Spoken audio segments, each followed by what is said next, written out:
हाँ भी, नमस्कार सभी प्यारे साथियों को।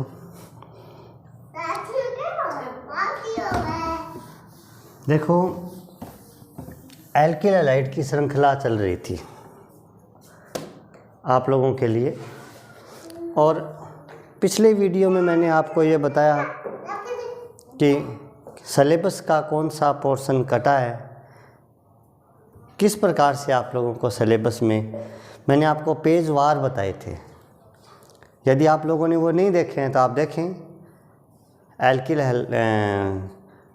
क्लास 12 सिलेबस विवेचना नाम से वीडियो है। और यदि आप चैनल पर नए हैं तो हमारे चैनल को सब्सक्राइब करें, लाइक करें वीडियो को। कोई दिक्कत आ रही है तो आप लोग कमेंट करें। आज हम लोग एक नए अंदाज में नाभिक स्नेही प्रतिस्थापन अभिक्रियाओं को पढ़ने जा रहे हैं। एकदम नया, लेटेस्ट, एकदम बढ़िया तरीके से।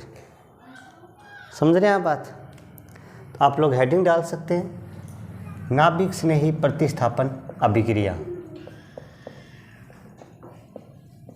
नाभिक स्नेही प्रतिस्थापन अभिक्रिया एकदम आपके याद हो जाएगी। ध्यान से वीडियो को स्टार्टिंग से एंडिंग तक देखना, एक एक चीज़ आपके समझ में आएगी, बहुत ही बढ़िया तरीके से आपको याद हो जाएगी। पॉइंट का नाम है नाभिक स्नेही प्रतिस्थापन अभिक्रिया।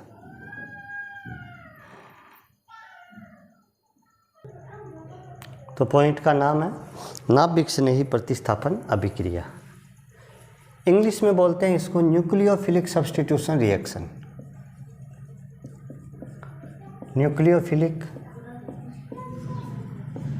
Substitution reaction. बहुत ही बढ़िया तरीके से आप लोगों को समझ में आएगा न्यूक्लियोफिलिक सब्स्टिट्यूशन रिएक्शन। देखो, सबसे पहले तो इन रिएक्शंस को, जो नाभिक स्नेही प्रतिस्थापन अभिक्रिया है, इनको प्रदर्शित कैसे करेंगे इसको देखो आप।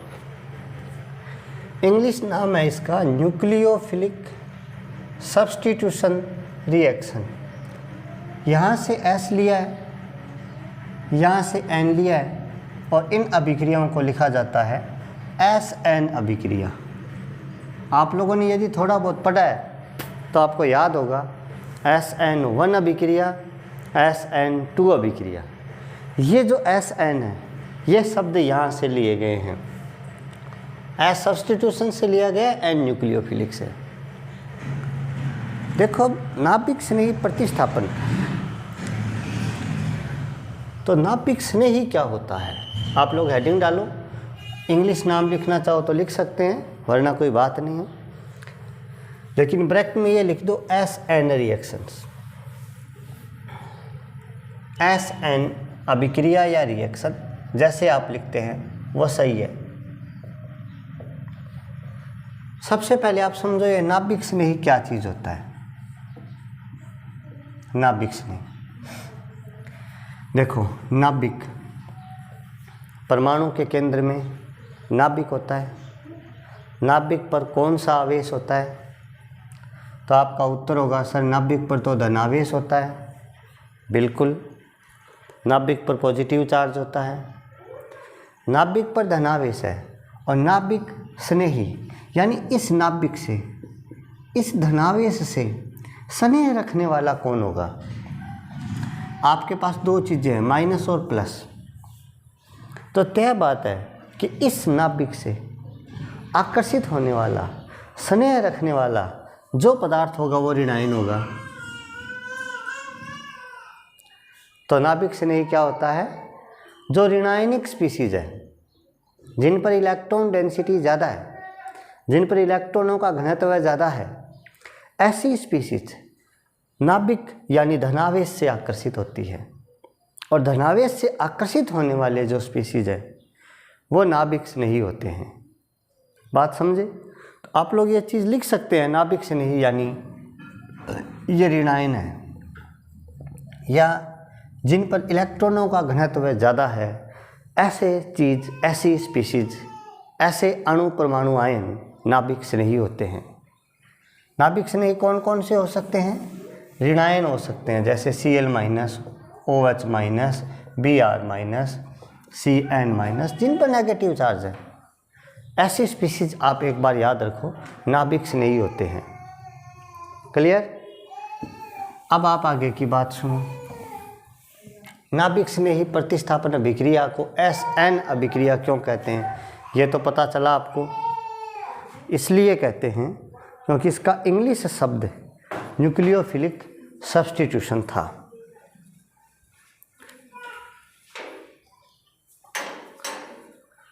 अब नाभिक स्नेही का अर्थ समझ में आ गया आप लोगों को? जो नाभिक से आकर्षण रखती है, नाभिक से स्नेह रखती है, वो नाभिक स्नेही है।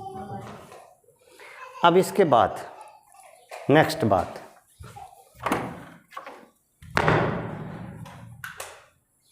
अब आगामी बात, ऋणायन जो है वो नाभिक स्नेही होते हैं, पता चला। अब सुनो, जैसे आपने एक रिएक्शन करवाई C2H5Cl,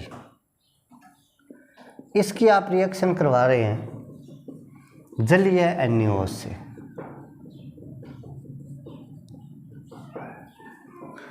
बहुत ही ध्यान से इस रिएक्शन को समझे। ये NaCl गया, आगे क्या बना? C2H5OH प्लस में आ गया NaCl। Cl पर कौन सा आवेश है? माइनस है। OH पर कौन सा आवेश है? OH माइनस होता है। मैंने आपको अभी बताया कि जिन पर माइनस आवेश है वो नाभिक स्नेही है। जिस पर माइनस आवेश है वो क्या है? नाभिक स्नेही है। Cl- भी नाभिक स्नेही है और OH- भी नाभिक स्नेही, क्योंकि ये तो धनावेश से आकर्षित होंगे। इस रिएक्शन में क्या हो रहा है? इस Cl- के स्थान पर OH- आ रहा है। ध्यान से देखो आप, इस एथिल के साथ Cl- जुड़ा था और अब क्या जुड़ गया? OH- जुड़ गया, यानी Cl- के स्थान पर OH- आ गया। एक नाभिक स्नेही के स्थान पर दूसरा नाभिक स्नेही आ गया। डेफिनेशन क्या हो गई? वे अभिक्रियाएं जिनमें एक नाभिक स्नेही के स्थान पर दूसरा नाभिक स्नेही आ जाता है, नाभिक स्नेही प्रतिस्थापन अभिक्रिया कहलाती है। क्या होती है? वे अभिक्रियाएं जिनमें एक नाभिक स्नेही के स्थान पर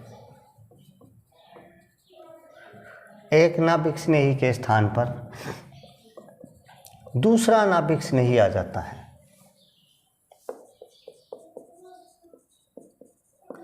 दूसरा नाभिक स्नेही आ जाता है, नाभिक स्नेही प्रतिस्थापन अभिक्रिया कहलाती है। समझ में आई कि नहीं आई बात आपके? परिभाषा, नाभिक स्नेही प्रतिस्थापन अभिक्रिया की डेफिनेशन क्या है?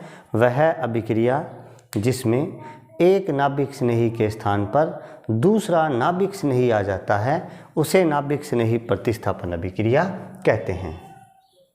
क्लियर? दोस्तों, वीडियो स्टार्टिंग से एंड तक देखेंगे यदि आप लोग, या बढ़िया रहेगा आप क्रम से देखें, एल्किल हैलाइड पार्ट 1 से स्टार्ट करें, आप लोगों को पूरी ऑर्गेनिक केमिस्ट्री समझ में आ जाएगी और बहुत ही अच्छे तरीके से समझ में आएगी। फिर भी कोई दिक्कत है तो आप लोग कमेंट बॉक्स में कमेंट लिख सकते हैं, या आप हमें कांटेक्ट कर सकते हैं 9783319672, ये व्हाट्सएप नंबर है मेरे। और होप एजुकेशन सरदार सर में 12वीं और BSc के बैचेज के लिए आप लोग कांटेक्ट कर सकते हैं। अब समझो आप, नाभिक स्नेही प्रतिस्थापन अभिक्रिया की परिभाषा हो गई। वह अभिक्रिया जिसमें एक नाभिक स्नेही के स्थान पर दूसरा नाभिक स्नेही आ जाता है, उसे नाभिक स्नेही प्रतिस्थापन अभिक्रिया या SN अभिक्रिया कहते हैं। यह अभिक्रियाएं दो प्रकार की होती हैं। पहली है SN1 अभिक्रिया और दूसरी है SN2 अभिक्रिया,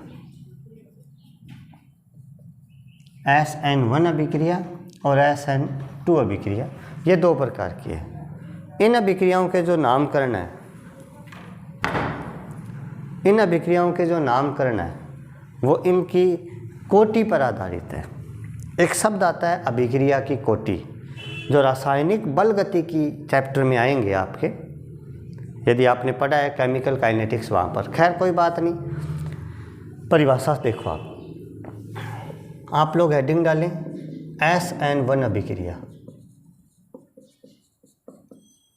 SN1 अभिक्रिया।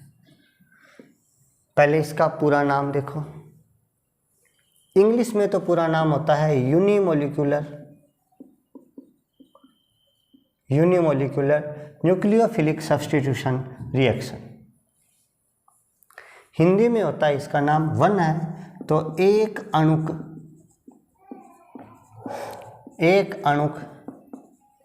नाभिक स्नेही प्रतिस्थापन अभिक्रिया। पूरा नाम आप ब्रैकेट में लिखें, एक अणुक नाभिक स्नेही प्रतिस्थापन अभिक्रिया।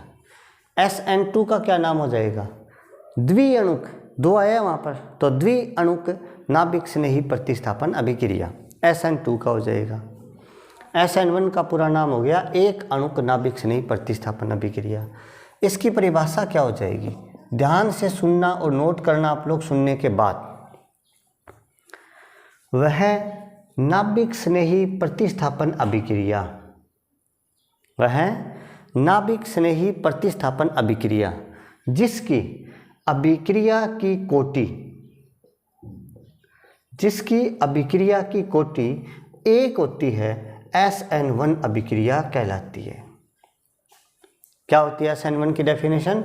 वह नाभिक स्नेही प्रतिस्थापन अभिक्रिया जिसकी कोटि एक होती है, SN1 अभिक्रिया कहलाती है। SN2 की क्या डेफिनेशन हो जाएगी? वह नाभिक स्नेही प्रतिस्थापन अभिक्रिया जिसकी अभिक्रिया की कोटि दो होती है, SN2 अभिक्रिया कहलाती है। यानी इस नाम में इसकी डेफिनेशन है। SN1 ये जो इसका नाम है, इसी में इसकी परिभाषा छुपी हुई है। तो SN1 की परिभाषा आप लोग नोट कर सकते हैं।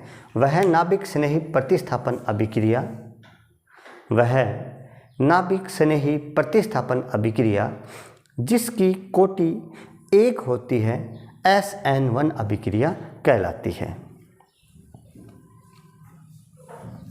हो गई? अब आप लोग इसका एग्जाम्पल लिखें। एग्जाम्पल इसका खास है। तृतीयक एल्किल हैलाइडों की जलीय NaOH या KOH से क्रिया। तृतीय एल्किल हैलाइड, आप लोगों ने यहाँ पर लिखा है तृतीयक एल्किल हैलाइड। यह तृतीयक शब्द लिखना एक खास है, इसका कारण आप लोगों को मैं क्रिया विधि में बताऊंगा। तृतीयक एल्किल हैलाइड, यदि ये आपको शब्द नहीं आता है तो मैंने पीछे एक वीडियो डाला है एल्किल हैलाइडों का वर्गीकरण, वहाँ आप लोग देख सकते हैं। तृतीयक एल्किल हैलाइड ऐसे होते हैं, जैसे ये कार्बन है, इससे कोई तीन अन्य एल्किल, मान लीजिए कोई भी, जैसे CH3 कुछ भी जुड़ा हो सकता है, ऐसी बात नहीं है, एल्किल समूह जुड़े हों, ऐसा एल्किल हैलाइड तृतीयक एल्किल हैलाइड होता है। क्योंकि ये कार्बन तृतीयक कार्बन है, इसकी जलीय NaOH या जलीय KOH से रिएक्शन करवाई, AQ यानी एकवश जलीय, ये रिएक्शन हुई और ये SN1 अभिक्रिया हो गई। यहाँ तृतीयक शब्द क्यों आया, इसका कारण आप लोग इसकी क्रिया विधि में इसी वीडियो में समझेंगे आज ही। पहले आप लोग ये बताइए, क्या पढ़ा आपने अभी तक? नाभिक स्नेही प्रतिस्थापन अभिक्रिया किसे कहते हैं? तो वह अभिक्रिया जिसमें एक नाभिक स्नेही के स्थान पर दूसरा नाभिक स्नेही आ जाता है, नाभिक स्नेही प्रतिस्थापन अभिक्रिया कहलाती है। दो प्रकार की होती हैं ये, SN1 अभिक्रिया, SN2 अभिक्रिया। SN1 अभिक्रिया का पूरा नाम क्या था? एक अणुक नाभिक स्नेही प्रतिस्थापन अभिक्रिया। SN2 का नाम क्या हो जाएगा? द्विअणुक नाभिक स्नेही प्रतिस्थापन अभिक्रिया। SN1 की क्या परिभाषा हो जाएगी? वह नाभिक स्नेही प्रतिस्थापन अभिक्रिया जिसकी कोटि 1 होती है SN1 अभिक्रिया कहलाती है। SN2 की परिभाषा में कोटि 2 लगा देंगे। फिर क्या हो जाएगा? उदाहरण, तृतीयक एल्किल हैलाइडों की जलीय NaOH या KOH से क्रिया। क्लियर? अब समझो इसकी क्रिया विधि। इस वीडियो में हम लोग पूरी SN1 अभिक्रिया को पूरा करने का प्रयास करेंगे। छोटे छोटे वीडियो मैं बना रहा हूँ आधे आधे घंटे के, आप लोग उनको देखते रहें और शेयर करें अपने साथियों को। देखो साथियों, मैं आप लोगों के लिए इतना प्रयास कर रहा हूँ, मुझे पता है इतना डीपली यूट्यूब पर पढ़ाना मुश्किल काम होता है, क्योंकि सामने कोई स्टूडेंट ही नहीं है, हम पढ़ा रहे हैं। इसलिए मैं आप लोगों से उम्मीद रखता हूँ कि आप दोस्तों अपने साथियों से शेयर करें वीडियो को, कमेंट करें, दिक्कत आई तो जितना हो सकता है उतना शेयर करें, चैनल को सब्सक्राइब करें, ताकि सभी बच्चों तक अच्छे वीडियो, बढ़िया वीडियो पहुँच सकें। हालांकि बहुत सारे बच्चे सपोर्ट कर रहे हैं मुझे बहुत खुशी हो रही है कमेंट देख करके। बच्चे बढ़िया बढ़िया कमेंट कर रहे हैं, सर बहुत बढ़िया, बहुत अच्छा। इससे मुझे प्रोत्साहन मिलता है। आपको पता है पैसे वैसे नहीं मिलते इनसे, प्रोत्साहन मिलता है, ऐसा लगता है कि मैं बच्चों के लिए बढ़िया कर रहा हूँ। अब आप इसकी क्रिया विधि देखें भाई, मैकेनिज्म, क्रिया विधि। मान लीजिए जैसे आप लोगों ने यहाँ CH3 नहीं लिया, मान लीजिए यहाँ कोई एल्किल हैलाइड R एल्किल समूह है, यहाँ कोई R' एल्किल समूह है, यहाँ कोई R" एल्किल समूह, कोई भी हो सकता है, कुछ भी, लेकिन है तृतीयक एल्किल हैलाइड। आप इसकी रिएक्शन करवा रहे हैं जलीय NaOH से, प्रोडक्ट बना ऐसा R', R"OH, प्लस में आ गया NaX। ये तो रिएक्शन हो गई। NaOH जो है ना, आप इसका जैसे ही जलीय विलयन बनाएंगे तो इसका मतलब हो गया ये Na+ और OH-।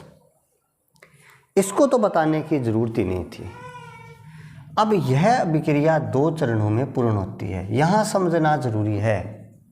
यह अभिक्रिया 2 चरणों में पूर्ण होती है। एक बार पूरा समझ लो, उसके बाद में मैं आपको इसकी थ्योरी लिखवा दूंगा। नंबर 1, प्रथम चरण समझो। ये था एल्किल हैलाइड, ऐसे था। पहला स्टेप होता है इसका स्लो, धीमा। और किसी भी रासायनिक अभिक्रिया में उसकी क्रियाविधि में, किसी भी रासायनिक अभिक्रिया में उसकी क्रियाविधि में जो पद धीमा होता है, जो पद स्लो होता है, उसे वेग निर्धारक पद कहते हैं। हर बात बताऊंगा साथियों आपको मैं। इंग्लिश में इसको रेट डिटरमाइनर स्टेप कहते हैं और शॉर्ट में इसको RDS लिखा जाता है। अब ये मत पूछना कि सर ये स्लो क्यों हुआ, ये तो भाई जो स्लो हो रहा है वो हो रहा है। खैर, सबसे पहला पद धीमी गति से हो रहा है और जो पद धीमा होता है उसे वेग निर्धारक पद, रेट डिटरमाइनर स्टेप, RDS बोलते हैं। यह तृतीयक एल्किल हैलाइड था। इसने सोचा कि यदि मेरा ये बंध टूट जाए तो मैं ऐसा कुछ बना सकता हूँ। X पर तो माइनस आएगा और कार्बन पर क्या आएगा? प्लस। कार्बन पर जब प्लस आ जाता है तो उसे कार्ब धनायन कहते हैं। देखो साथियों, कार्ब यानी कार्बन प्लस धनायन। जब कार्बन पर प्लस आवेश आया तो उसको कहते हैं कार्ब धनायन। इंग्लिश में इसको कार्ब कैटायन कहते हैं। ये कार्ब कैटायन है। अब प्रश्न आता है कि यहाँ तृतीयक एल्किल हैलाइड क्यों लिया? तो आप लोग इस चीज़ को कहीं नोट करें अपने रजिस्टर में कि जो कार्ब धनायन है इनके स्थायित्व का कुछ ऐसा क्रम है। स्थायित्व का क्रम। जो 1 डिग्री कार्ब कैटायन होते हैं उनका स्थायित्व सबसे कम होता है, 2 डिग्री का सबसे ज़्यादा होता है और 3 डिग्री का सबसे ज़्यादा होता है। इसका निर्धारण भी हाइपर कॉन्जुगेशन या अति संयुग्मन के आधार पर अल्फा हाइड्रोजन परमाणु गिन के किया जाता है। इसके लिए मैं अभी जल्दी नीट IIT के बैच स्टार्ट करने जा रहा हूँ यूट्यूब पर, महीने 20 दिन के बाद वहाँ GOC आएगी, जनरल इंट्रोडक्शन ऑफ केमिस्ट्री, उसमें आपको मैं करवाऊँगा। एक बार आप 12th के बोर्ड एग्जाम के लिए इतना याद रख सकते हैं कि तृतीयक कार्ब धनायनों का स्थायित्व सबसे ज़्यादा होता है। यदि आप यहाँ पर प्राथमिक एल्किल हैलाइड ले लेते तो कुछ ऐसा बंध टूटता और ये ऐसा बनता RCH2 प्लस X माइनस। प्राथमिक एल्किल हैलाइड लेते तो प्राथमिक कार्ब धनायनों का निर्माण होता। और दोस्तों, प्राथमिक कार्ब धनायन अस्थायी होते हैं। तृतीयक कार्ब धनायनों का स्थायित्व सबसे ज़्यादा होता है और जिसका स्थायित्व ज़्यादा होता है रिएक्शन में वही बनना है, उसी को ही लिया जाता है। तो तृतीयक कार्ब धनायनों का स्थायित्व ज़्यादा होता है, इसलिए तृतीयक एल्किल हैलाइड SN1 रिएक्शन में भाग लेते हैं। कई बार प्रश्न आता है क्या कारण है तृतीयक एल्किल हैलाइड SN1 अभिक्रिया के प्रति सबसे ज़्यादा क्रियाशील है। बच्चे उत्तर लिखते हैं कि तृतीयक एल्किल हैलाइड का स्थायित्व ज़्यादा है, तो यह गलत है। ध्यान से सोचो प्यारे साथियों, तृतीयक कार्ब धनायनों का स्थायित्व सबसे ज़्यादा है। प्राथमिक तृतीयक कार्ब धनायनों का स्थायित्व ज़्यादा है और तृतीयक एल्किल हैलाइडों से तृतीयक कार्ब धनायन बनते हैं, इसलिए SN1 रिएक्शन में ये ज़्यादा पार्टिसिपेट करते हैं। यहाँ तक की बात समझ में आई? समझ गया बात? ये प्रथम चरण। मैं दोबारा समझाऊंगा इसी को, पूरा एकदम आपके याद हो जाएगी, एक एक बात याद हो जाएगी आपके, यदि आप पूरा वीडियो देखेंगे। ये 30-35 मिनट का वीडियो होगा, ज़्यादा से ज़्यादा 35 मिनट का पूरा देखेंगे आप। अब आता है इसका दूसरा चरण। पहले चरण में क्या हुआ, कार्ब धनायन बन गए। अब जो कार्ब धनायन बना ऐसे, इसको चाहिए कोई न कोई नाभिक से नहीं, यानी कोई नेगेटिव, और नेगेटिव ये रहा OH माइनस। तो इस पर अब तुरंत आएगा फटाफट से OH माइनस, फास्ट तुरंत आएगा, नेगेटिव पर अटैक करेगा और प्रोडक्ट बना लेगा ऐसे।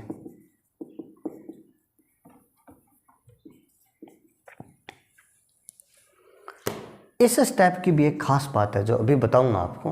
पहले एक बार आप लोगों ने जो पढ़ा है उसको सुनो। SN1 अभिक्रिया में तृतीयक एल्किल हैलाइड भाग लेते हैं। तृतीयक एल्किल हैलाइड की जलीय NaOH या KOH से अभिक्रिया होती है। अभिक्रिया 2 चरणों में पूर्ण होती है। प्रथम चरण में कार्ब धनायन बनते हैं। पहला चरण स्लो होता है, इसे वेग निर्धारक पद कहते हैं, और वेग निर्धारक पद में मध्यवर्ती कार्ब धनायनों का निर्माण होता है। वेग निर्धारक पद में जितने क्रिया कारक स्पीशीज होती है वह उस अभिक्रिया की कोटि होती है। पहले पद में एक क्रिया कारक स्पीशीज है, एक ही, इसलिए इस अभिक्रिया की कोटि 1 होती है। दूसरा पद फास्ट होता है, जिसमें कुछ नहीं, जो कार्ब धनायन बना है इस पर OH माइनस अटैक करता है, प्रोडक्ट बनता है। आपने अभी तक की ये बातें सीखी। अभी मैं लिखवा नहीं रहा, अभी लिखवाऊँगा, एक बार बता रहा हूँ, आप ध्यान से सुनते रहें। ये स्टेप खास है। क्यों खास है? एक बात आप लोगों ने सुनी कि तृतीयक कार्ब धनायनों का स्थायित्व सबसे ज़्यादा होता है। एक और सुनो, जो कार्ब धनायन होते हैं, कार्ब धनायन, इनमें कार्बन sp2 संकरित होता है और इनकी ज्यामिति होती है समतलीय त्रिभुजीय। समतलीय त्रिभुजीय, ये ज्यामिति इस कार्ब धनायन को खास बनाती है। समतलीय त्रिभुजीय कैसे? जैसे देखो आप, जैसे त्रिभुज तो जानते हैं ना आप लोग, ट्राइंगल। एक त्रिभुज ऐसा कुछ होता है, ऐसी होती है समतल एकदम प्लेन, इस कागज़ की तरह। बीच में कार्बन आयन है इसके, और तीनों ओर एल्किल समूह जुड़े हैं। ये है समतलीय। अब बीच में आप ध्यान से देखना, मैं एक गोला बना रहा हूँ, प्लस बना रहा हूँ, ये कार्बन आयन है, और ये जो गोला है, ये गोला दर्शा रहा है एक कार्बन को जिस पर पॉजिटिव चार्ज है। और ये समतलीय ऐसे भी मान सकते हैं आप इसको ऐसे भी मान सकते हैं, ठीक है। तो ये जो गोला है, ये बीच वाला गोला, ये कार्बन है जिस पर पॉजिटिव चार्ज है, ठीक है, ये कार्बन जिस पर पॉजिटिव चार्ज। अब आया एक नाभिक स्नेही, ये आया, ये चाहे इस दिशा से आक्रमण करे, ये चाहे इस दिशा से आक्रमण करे। क्यों? क्योंकि ये तो समतलीय ज्यामिति वाला है। आप ऐसे समझ लो इसको, ऐसे है। तो जो नाभिक स्नेही है वो ऐसे भी तो जुड़ सकता है, नाभिक स्नेही ऐसे भी जुड़ सकता है। दोनों दिशाओं से नाभिक स्नेही का आक्रमण हो सकता है, यानी दाईं तरफ से भी और बाईं तरफ से भी। अब यदि दाईं तरफ से आक्रमण होता है, एक बार मान लीजिए आप, प्रकाशिक समावयवी होते हैं दो प्रकार के, जो आप लोग त्रिविम समावयवता में पढ़ेंगे, वहाँ देखो आप, प्रकाशिक समावयवी होते हैं दो प्रकार के, एक तो डी रूप होता है और एक होता है एल रूप। दो रूप होते हैं ये।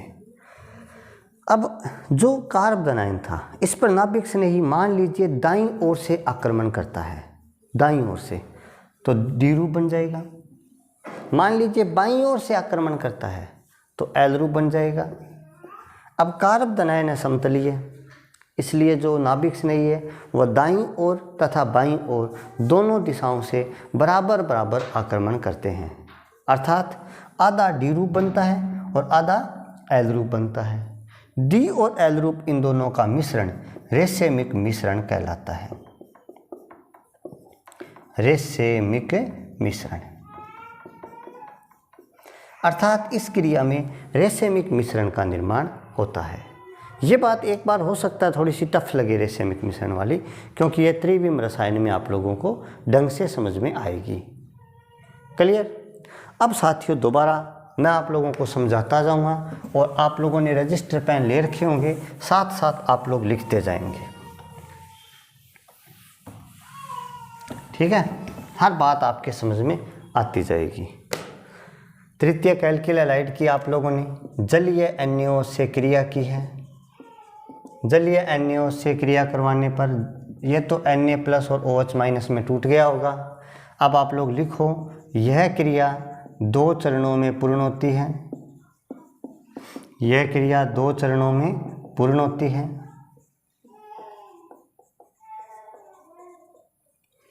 नंबर 1, प्रथम चरण। याद आ रहा आपको प्रथम चरण में क्या हो रहा था? प्रथम चरण में जो एल्किल हैलाइड थे, ये स्लो स्टेप था, रेट डिटरमाइनर स्टेप था, ऐसे बंध टूट रहा था, मध्यवर्ती कार्बन आयनों का निर्माण हो रहा था। तो इसमें लिखो आप, प्रथम चरण में लिखो, इस चरण में मध्यवर्ती कार्बन आयन बनते हैं। इस चरण में मध्यवर्ती कार्बन आयन बनते हैं। यह चरण धीमी गति से होता है। यह चरण धीमी गति से होता है, अतः इसे वेग निर्धारक पद कहते हैं। अतः इसे वेग निर्धारक पद कहते हैं। अब ये करो और सुनो, एक होता है वेग नियम। वेग नियम ऐसे लिखा जाता है, R = K, और जो क्रिया कारक है वो सारे लिखे जाते हैं। ये बात आप लोग पढ़ेंगे रासायनिक बल गतिकी वाले चैप्टर में। ये नोट करो, इतना मामला। वीडियो पॉज करके नोट कर लिया करो। अब आता है दूसरा चरण, नंबर 2, द्वितीय चरण या दूसरा चरण। लिखो इस चरण में कार्बोदनायन पर नाभिक स्नेही का आक्रमण होता है तथा उत्पाद बनते हैं। ये लाइन लिख लो, यह चरण तीव्र होता है।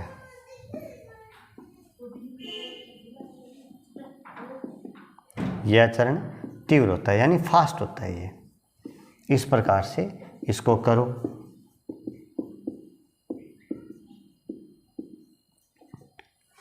ये हो गया। इसको लिखो। अब एक चीज़ लिखो नीचे, ये नोट करने का काम तो आप लोग वीडियो पॉज करके कर लिया करो। अब लिखो नीचे, कार्बोदनायन में कार्बन का संकरण sp2 होता है। कार्बोदनायन में कार्बन का संकरण sp2 होता है, अतः इसकी ज्यामिति समतलीय त्रिकोणीय होती है। समतलीय त्रिकोणीय होती है और इस पर नाभिक स्नेही का आक्रमण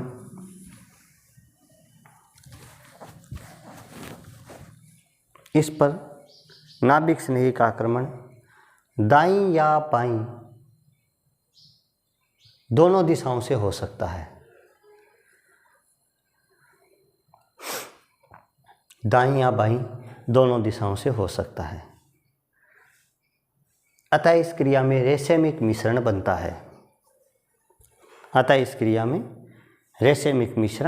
बनता है। अब शॉर्ट में फटाफट से लिख सकते हैं आप लोग SN1 अभिक्रिया की विशेषताएं। वीडियो पॉज कर लेना, यदि लिखा नहीं गया हो तो दोबारा सुन लेना। SN1 की विशेषताएं, क्या विशेषताएं हैं? पहली विशेषता तो आप लोग देखो, इस अभिक्रिया की कोटि 1 होती है। इस अभिक्रिया की कोटि 1 होती है ना। दूसरी बात, यह अभिक्रिया 2 चरणों में पूर्ण होती है। अभिक्रिया 2 चरणों में पूर्ण होती है, जो आप लोग पढ़ चुके हैं। तीसरी बात, इस अभिक्रिया में मध्यवर्ती कार्बोदनायन बनते हैं। और आपको मैंने बताया तृतीयक कार्बोदनायनों का स्थायित्व सबसे ज़्यादा होता है। चौथी बात, इस अभिक्रिया में रेसेमिक मिश्रण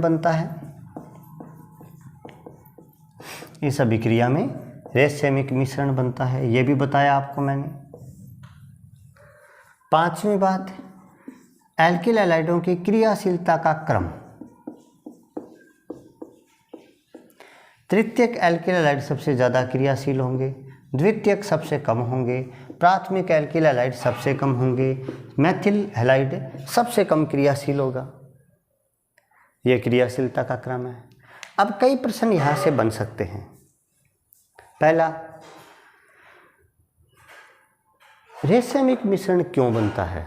तो याद रखेंगे क्योंकि जो कार्बोदनायन है वो समतलीय ज्यामिति के होते हैं, तो इन पर जो नाभिक स्नेही है वो दाईं और बाईं दोनों दिशाओं से आक्रमण कर सकता है। रेसेमिक मिश्रण का मतलब होता है D तथा L दोनों रूपों की बराबर बराबर मात्रा वाला मिश्रण। तो ये था साथियों SN1 अभिक्रिया। कल के वीडियो में हम लोग चर्चा करेंगे SN2 अभिक्रिया की।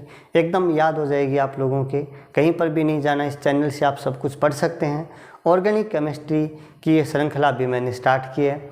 जल्दी नीट IIT के कंपटीशन की क्लासेस के लिए भी हम इसी चैनल पर थोड़ा इसको टेक्निकली डेवलप करके बढ़िया तरीके से स्टूडियो बना के जनवरी से स्टार्ट करने जा रहे हैं। अपने साथियों को जोड़ते रहिए।